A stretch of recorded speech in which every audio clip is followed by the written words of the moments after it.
Good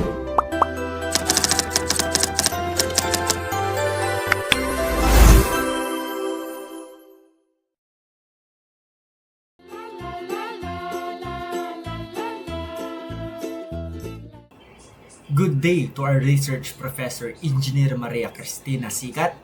I am Mark Janver Rivera Bautista, and together with my co-researcher, Calix James Castro, we are here to present our research proposal titled Awareness of Philippine Aeronautical Industry Potential for Economic Growth and Development among HAW first-year students. This study is a requirement for our Math World midterm project in aeronautical engineering here at Holy Angel University.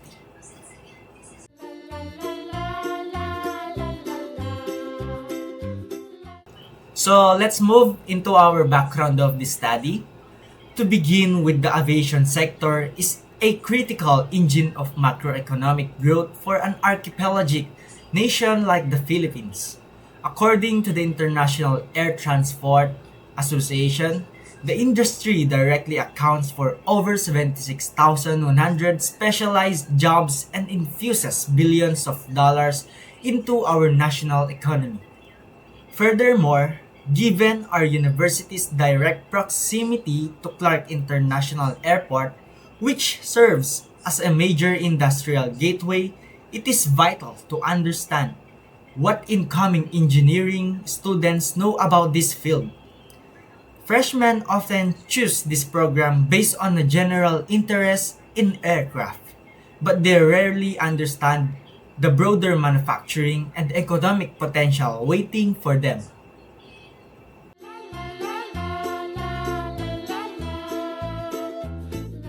So let's move on to our statement of the problem.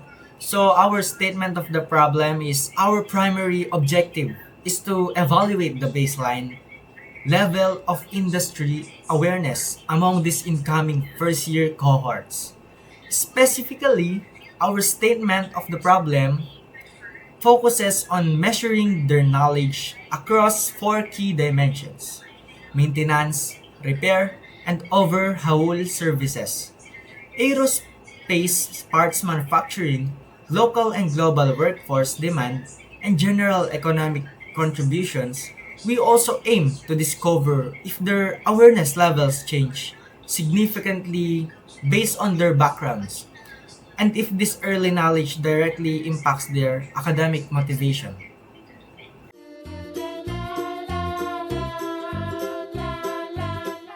So in our next slide, we have the research hypothesis. So to guide our data collection, we have established two main hypotheses that we will test statistically.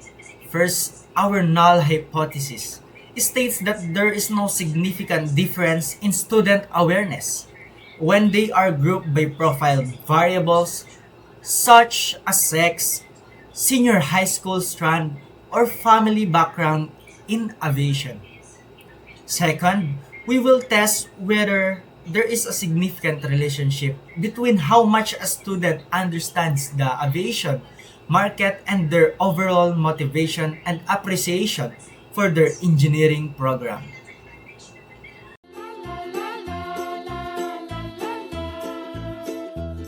So next is conceptual framework, which is last slide from me. So we map out this study using the input process output or IPO model for our inputs. We gather the demographic profiles of the freshman engineering blocks alongside their baseline industry knowledge. For our process, we will deploy a validated 5-point Likert scale online questionnaire and run arithmetic weighted mean computations. This process will yield our final output, a detailed profile of student awareness that our university can use to build better career guidance orientations. I will now hand the floor to my co-researcher, Calix, to discuss the methodology and scope.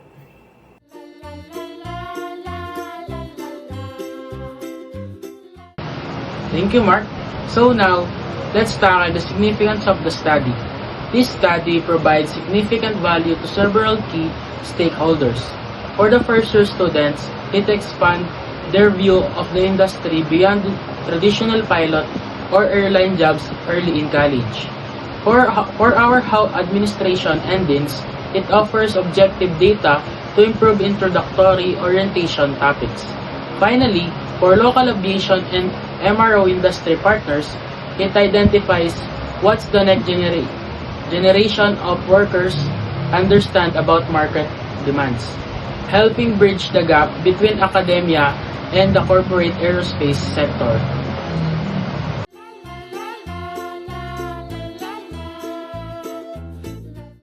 So next slide, scope and delimitation. Our study is strictly bounded by specific parameters to ensure an accurate focus. Geographically, it is centered at the School of Engineering and Architecture right there at Holy Angel University in Angeles City, Pampanga. Temporarily, it is confined to data gathered during the first semester of academic year 2026 to 2027. Most importantly, our target population is isolated to the activity first-year undergraduate block of aeronautical engineer students. Other year levels and engineer disciplines are excluded.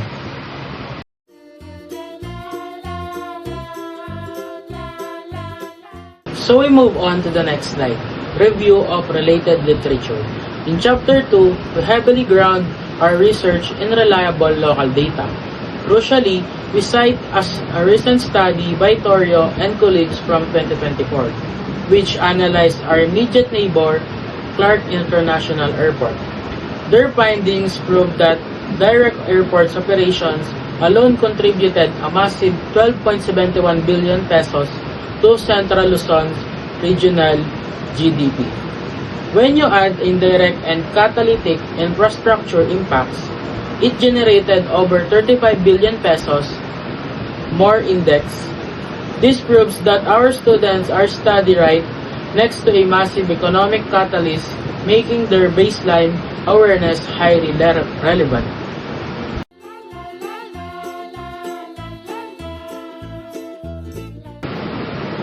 So next slide, the Chapter 3, Research Methodology. For our operational blueprint in Chapter 3, we are using a quantitative descriptive research framework. This allows us to use numbers and statistical averages to profile student knowledge accurately. To sample our population cleanly, we will utilize simple random sampling calculated via Snowden's formula with a standard 5% margin of error. Our primary research tool is structured survey questionnaire, featuring a 5-point Likert scale running from 5 as extremely aware down to 1 as not aware. This tool will be verified for absolute reading clarity by our engineering faculty.